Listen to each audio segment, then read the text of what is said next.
Hallo en welkom bij de spelletleg van Kabanga. Kabanga is een spelletje uitgegeven wordt door 99 Games. Je spelen van 3 tot 6 personen en duurt ongeveer een 20-tal minuten. Eerst en vooral moeten we het spelletje klaarleggen. En we zien hier al de verschillende rijen kaarten. Die zijn dubbelzijdig en die zijn hetzelfde. Dus op die manier kan je ze gemakkelijk herkennen. Eerst en vooral worden die onder elkaar gelegd. En dan worden de 8 startkaarten uit het spel genomen. De 8 startkaarten die kunnen we herkennen aan de grijze achterkant tegenover de andere speelkaarten. En die zien er dan ook zo uit.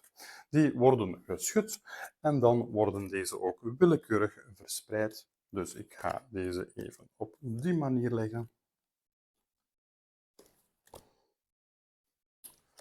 Ziezo. Tot wanneer er naast elke rijkaart links en rechts 1 kaart ligt met een bepaalde waarde. Een beetje rechter leggen en ziezo.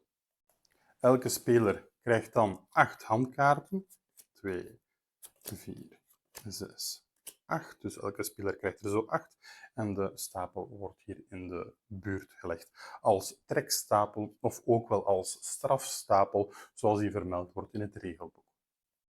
Voor dit spelletje heb je ook nog een papiertje nodig en schrijfmateriaal, want de scores moeten bijgehouden worden. Een eerste speler wordt gekozen en die mag al beginnen met een kaart neer te leggen. Dus we gaan even kijken welke kaarten ik allemaal op handen heb. Ik ga deze even ordenen per kleur. En dan ga ik bijvoorbeeld de gele 10 hier spelen. Hoe gaat het spel nu in zijn werk? Wel, als de andere spelers waarden hebben tussen 7 en 10, dus 8 en 9 van de gele kleur, dan roepen zij Kabanga. Met andere woorden, als iemand deze kaart zou hebben, dan roept hij Kabanga en stopt hij deze kaart naar mij toe. Die kaart die ga ik niet op hand nemen, die gaat dan uit het spel en ik neem dan 1 strafkaart. Dus als ik deze gele 9 zou toegestopt krijgen, gaat deze aan de kant en neem ik een kaart van de trekstapel. In dit geval had ik de 9 nu zelf in hand, dus dit is bij wijze van voorbeeld. Ik kon ook bijvoorbeeld de gele 2 gespeeld hebben, want er is geen enkele waarde tussen 1 en 2. Dus andere spelers kunnen mij geen kaarten toestoppen. Ik kan hier bijvoorbeeld de paarse 16 neerleggen, want er is geen enkele speler die de waarden tussen 16 en 16 kan neerleggen. Wanneer ik een kaart heb neergelegd en eventueel mijn kaarten heb bijgetrokken, is het aan de volgende speler.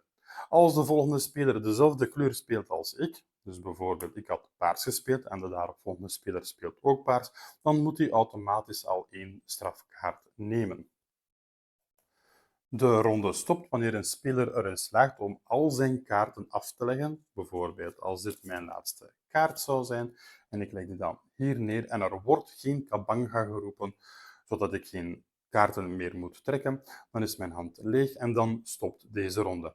Een ronde kan ook stoppen wanneer een andere speler een kaart toeschuift naar een andere speler in die zijn beurt. Op het ogenblik dat een ronde stopt, worden de minpunten opgeteld. En we zien hier ruitvormige figuurtjes van 1 tot 3, dus 1, 2 en 3. En al deze punten worden opgeteld. In dit geval heb ik dus 8 minpunten. Die minpunten worden dan genoteerd en opgeteld bij de vorige minpunten. En als niemand al de waarde 18 heeft bereikt, dan gaan we gewoon door naar de volgende ronde. Dus alle kaarten worden weer op de stapel gelegd. De grijze kaarten die worden opnieuw geschud en verspreid. En zo gaan we verder tot wanneer er iemand minstens 18 minpunten heeft. De speler met de minste minpunten die wint dan het spel. In het geval van een gelijkstand delen de spelers de overwinning. Ziezo, dit was onze speluitleg van Kabanga. Als je deze soort video's graag ziet, vergeet dan niet om te abonneren op ons kanaal of om deze video een like te geven. Bedankt om te kijken.